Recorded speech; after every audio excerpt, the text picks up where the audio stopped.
Esse é o ponto que eu acho que amor no judaísmo, como é trazido no Velho Testamento, é quase o contrário do amor do Novo Testamento. Bom, porque o amor, você entendeu a minha pergunta? Porque o amor do Novo Testamento é um amor de coitadinho, e por isso levou a séculos de pessoas achando que sofrer leva a Deus. Só uma dúvida honesta. Os rabinos, é tranquilo falar palavrão assim? Só uma dúvida honesta. Não é. Posso? Agora é a réplica de vocês. Gente, se vocês querem saber a verdade, a gente vai folhando o Tanar desde o começo e eu vou te mostrando que vocês não são capazes de entender nenhum preceito e não é o prisma do Novo Testamento que vai explicar as leis do Yovel, do júbilo. Vocês conseguem me explicar qual a diferença de uma cidade com muralhas, uma cidade sem muralhas? O Novo Testamento explica isso?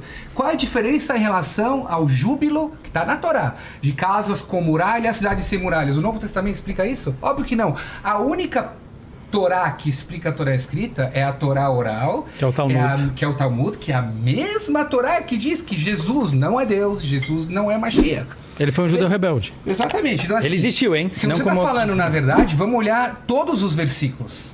O versículo em Daniel, o pastor César analise isso. Está escrito Ikaret Mashiach. Ikaret Mashiach vem da palavra karet. A palavra karet é o desfazer total de uma pessoa. Não tem segunda vinda para um venichretá.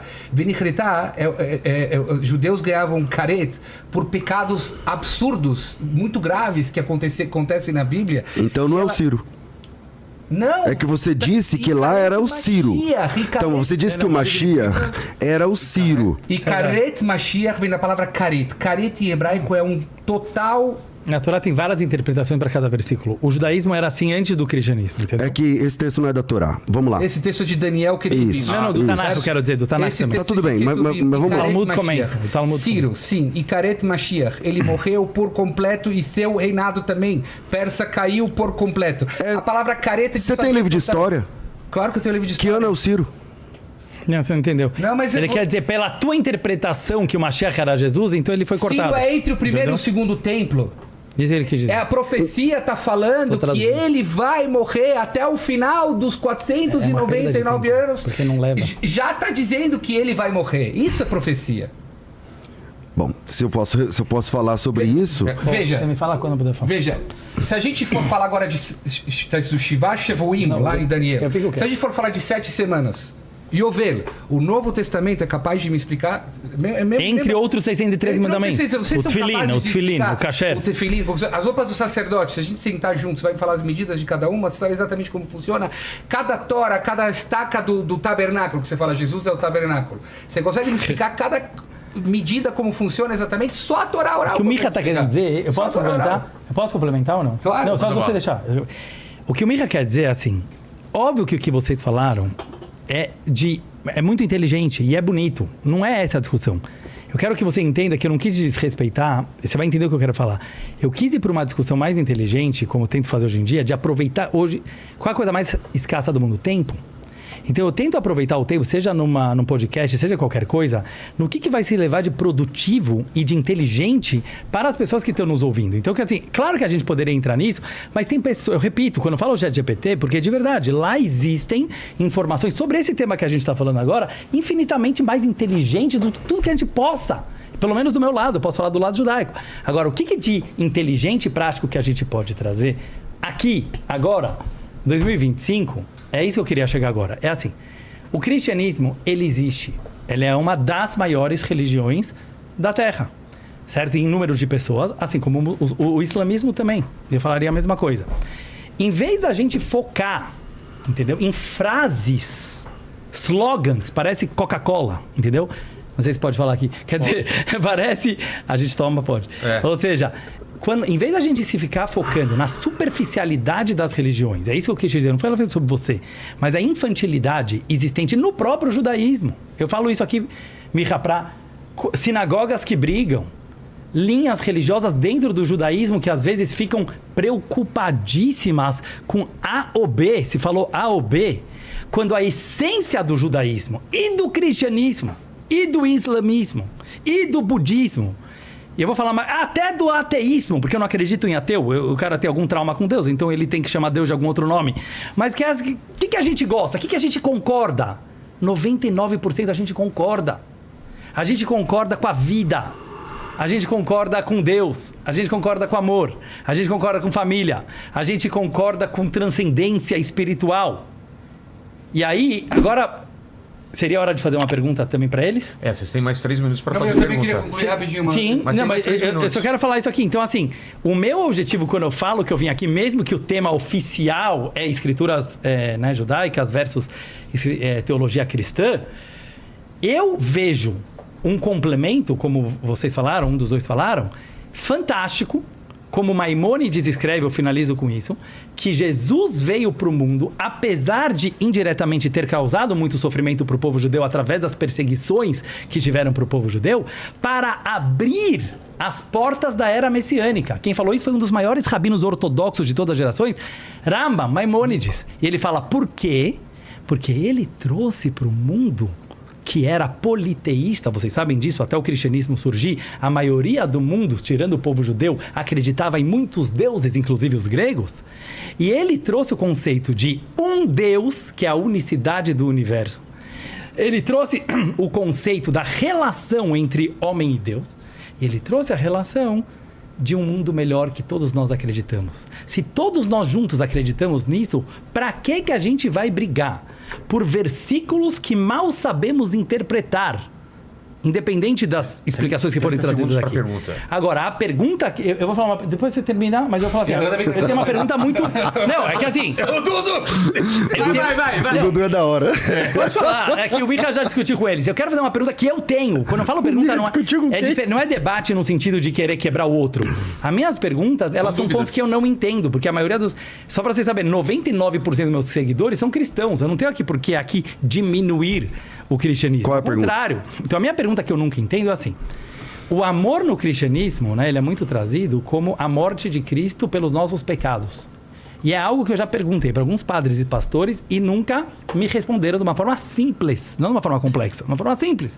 Quer dizer o seguinte, beleza, ele morreu na cruz, seja lá quem matou ele morreu na cruz pelos nossos pecados. O meu bisavô morreu no campo de concentração também pelos nossos pecados, e o Rebbe de Lubavitch também, e milhões de judeus durante a história do judaísmo também morreram e sofreram de formas muito piores do que a cruz pelos nossos pecados. Então, a minha pergunta é: o que isso torna relevante, significante para um ser humano no século XXI, no seu comportamento? Porque eu acho que gera o contrário, que é um vitimismo, que é um amor, desculpa falar polêmica. Conclui a pergunta. Essa é a pergunta. Quase socialista, que é um amor vitimista. E esse é o ponto que eu acho que amor no judaísmo, como é trazido no Velho Testamento, é quase o contrário do amor do Novo Testamento. Bom, porque o amor, você entendeu a minha pergunta? Porque o amor do Novo Testamento é um amor de coitadinho, e por isso levou a séculos de pessoas achando que sofrer leva a Deus, enquanto o judaísmo sempre pregou um amor, que você sabe muito bem, de Abraão, Isaac e Jacó, que era um amor do sucesso. Seja um ser humano foda e ame a Deus. Mas qual é a pergunta? Essa é a pergunta e ele entendeu. Os rabinos, só uma dúvida honesta, os rabinos, é tranquilo falar palavrão assim? Só uma dúvida honesta. Não é tranquilo. Sim, tudo bem. Não é tranquilo. Então, vamos lá. Eu sou politicamente incorreto. Então, vamos lá, vem comigo. O cerne do judaísmo na Bíblia é o sacrifício. Certo. Sempre. O sacrifício, o sangue do cordeiro, ele é a base do relacionamento entre os judeus e Deus. Porque sem o sangue não tem perdão. E sem perdão só é culpado, e a Bíblia diz que o pecado nosso faz divisão entre nós e Deus. Então, à vontade, na sua fala você diz. Você vai replicar. Quem diz que o nosso pecado faz divisão entre nós e Deus é Isaías. Vai pegando aí, depois você rebata Isaías. Agora veja, o centro da religião judaica no Antigo Testamento era o sacrifício. Durante a diáspora, esse centro foi alterando-se. Se criaram vários... Não haver o templo, certo? Isso. Sem templo, não tem... enfim, um monte de coisas fica desconexa sem o templo, sem a Arca da Aliança e tudo mais. Jesus Cristo, ele é o Cordeiro perfeito. Então, tudo aquilo... Bom, porque Isaías 53 nós entendemos... Não porque está escrito, porque na sua opinião ele era o Cordeiro perfeito. Bom, primeiro porque o João Batista, que tinha linhagem de sumo sacerdote, e uma das questões que o sumo sacerdote era responsável era para apontar qual era o cordeiro que morria pelo pecado do povo. E o João Batista diz, esse aí é o Cordeiro de Deus que tira o pecado do mundo. Só então, acrescentando, ele é o Cordeiro perfeito porque ele não tinha pecados. Exato. Então, por exemplo... Moisés quis E o morrer. que isso importa para a menina do Colégio Bandeirantes de 2025? Não é assim que funciona. Não, porque essa era a pergunta. Mas assim não funciona. Tá bom. Assim não vai funcionar. Mas eu respondo o que importa para a menina. Vamos lá. Eu quero saber. A Bíblia diz... Mas eu não estou interrompendo por A mal, Bíblia é pra entender o a ponto Bíblia da diz no Novo Testamento que em nenhum outro há salvação, porque debaixo do céu nenhum outro nome é dado entre os homens, pelo qual importa que sejamos salvos. Como o centro do judaísmo era o sacrifício, o sangue, porque sem o sangue não há expiação. Por exemplo, vocês têm 10 regras principais e 603 que gravitam em torno dela. Vocês conseguem viver sem quebrar as 10 principais? Conseguimos. Então você nunca desejou outra mulher. Não, é que se você lê nos comentários... Não, entendi a sua pergunta. Então, que se eu vou ser direto na pergunta. Você consegue viver sem quebrar os 10 mandamentos? Eu acho que os 10 mandamentos, sim, e os 613 não. Entendeu? Porque quando você lê nos comentaristas do Talmud, não cobiçarás, não é simplesmente não pensar em outra mulher, entendeu? Quer dizer, se você pensar, você controlar esse pensamento, você vai estar cumprindo o mandamento. Não tô querendo. Eu quero dizer, mas continue o teu raciocínio. Então, digamos que sim ou que não. Então vamos lá. Obviamente, nenhum ser humano sai ileso dos 613 mitzvot. Isso, somos pecadores. Exatamente. Ninguém consegue ser salvo porque diz assim, eu sou bom, tá aí, ó. Puxa minha ficha. Concordo. E eu nunca errei em nada. Não dá. Não dá. Logo, essa pessoa, ela precisa do sacrifício para estar diante de Deus. E o que é o sacrifício? É um cordeiro. Era um cordeiro que morria pelo pecado das pessoas. Mas hoje em dia, o que seria? Para a menina do Bandeirantes? Na teologia cristã, nós enxergamos que Jesus Cristo, depois que o João Batista aponta ele como sumo sacerdote, vai dizer, esse é o Cordeiro de Deus que tira o pecado do mundo, que ele, por ser sem pecado, por ser um cordeiro completo, sem defeito, igual tá na Torá, exatamente, ele morre pelo pecado da humanidade. E todas aquelas... Calma, você já vai falar. E todas aquelas figuras que gravitam em torno da ideia do sacrifício se cumpre plenamente na pessoa de Jesus Cristo. Então,